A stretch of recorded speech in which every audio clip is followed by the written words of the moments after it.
1072, which has the worst ballot access laws in the United States.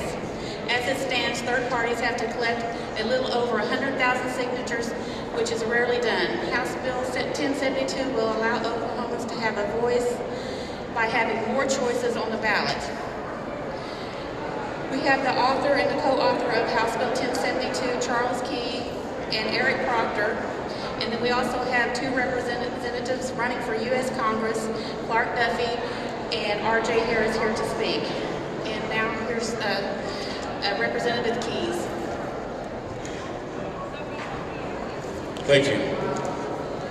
Oklahoma, for 50 years, from 1924 to 1974, only required 5,000 signatures for a political party, otherwise known as maybe a third party, to get on the ballot. The system worked just fine during those 50 years, but since 1974, it takes now today about over 70,000 signatures for a party to get on the ballot. That is the worst requirement, the most stringent requirement in the United States. And it's time we change that. It's time we go back to something that makes more sense and that allows the voters to have choice.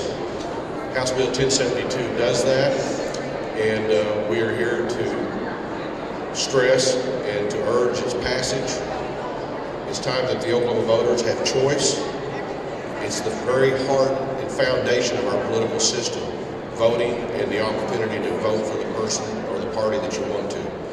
Representative Eric Proctor is here with me today, and I will turn over the podium to him now.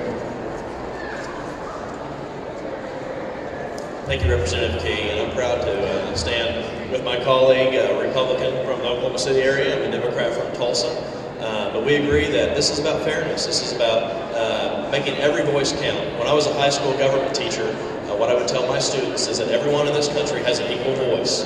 And in Oklahoma, we have the most strict, stringent requirements for third parties to get on the ballot. Now, all of Oklahomans, including myself, may not agree with everything that every party stands for, but we should all agree that we should have equal say and have an equal opportunity to put our opinions and our platforms forward to the people of Oklahoma. And until we get to that day where everyone has an opportunity to be on an even playing field, we're never going to actually have true liberty in our state. So thank you, and turn the program back over to Angela or next speaker. And now we have Clark Duffy, who's running for U.S. Congress in District 5. Thank you, Angela. I have just a few minor remarks here to go through, and we'll be done. No, then we'll have R.J. Harris come out and speak. My name is Clark Duffy, and I'm running, and I am the Vice Chairman of the Oklahoma Libertarian Party. I'm here today, though, as a man without a party. Although I'm running for Congress in the 5th District of Oklahoma, I cannot do so as a Libertarian. Because of the restrictive ballot access laws in this state, the Libertarian Party cannot reasonably become recognized here. So I have to run as an independent, although it would be far better for the people of the 5th District to be able to recognize me as a Libertarian and have a better concept of my views. Today, my shirt is blank. I cannot run with a party. My friend Richard Projenski, who's been state chair of the Libertarian Party in Oklahoma, who has been a delegate to the national convention, is bound and gagged by these same laws. This is a man who was a United States Marine who served 2 terms in Vietnam, left blood on the battlefield over there to secure for the people there the rights and the abilities to choose their own destiny by voting how they wish to vote. Yet he comes back to Oklahoma, and today he cannot have the same rights that he fought for overseas. He doesn't have the same rights that we're fighting for now in Iraq and Afghanistan for those people.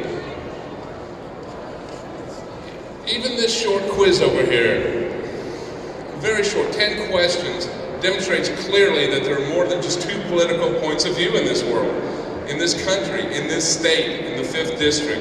And that it identifies 5 separate general categories of political views. And that's just off of 10 questions. Why must all people in Oklahoma be jammed into one of 2 political parties? Would we accept it if all Christians in Oklahoma were forced to attend either a Catholic church or a Baptist church, or else be left with no church home at all? Why then must we be either a Republican or a Democrat or cast out of the political system? Two choices are not enough. Jim Hightower, the author and radio commentator, recently wrote that democracy belongs to those who show up. Well, we've shown up today. We're knocking on the door, and it's time to let us in. Pass House Bill 1072. Thank you. Next speaking will be R.J. Harris, who's running for Congress in the 4th District. Hello, and I'm here to just remind everyone that our very first president, the very first founding father, George Washington himself, was not a Republican or a Democrat. He was not a Federalist or an anti-Federalist or a Whig. Our very first president was an independent.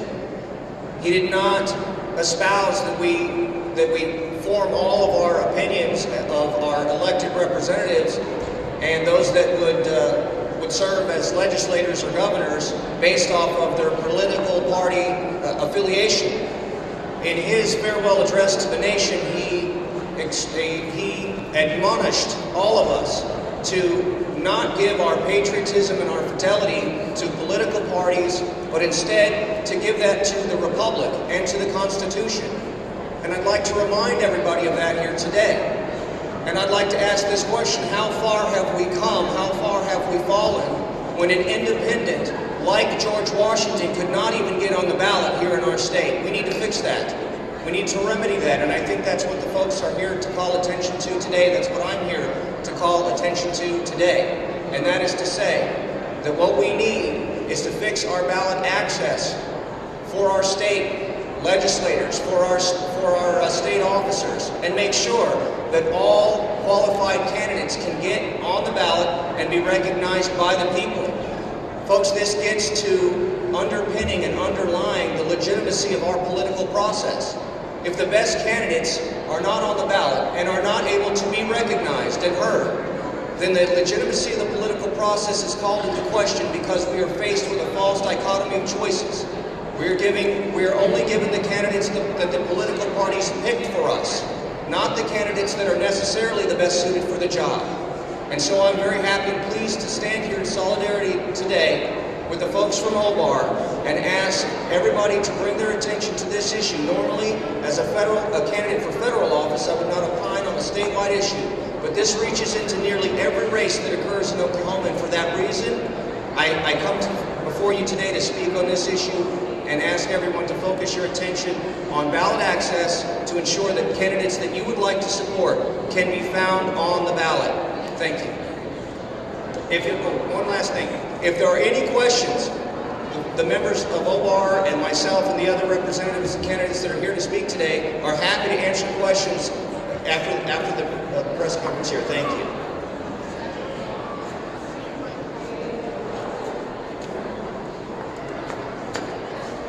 Thank you all for coming.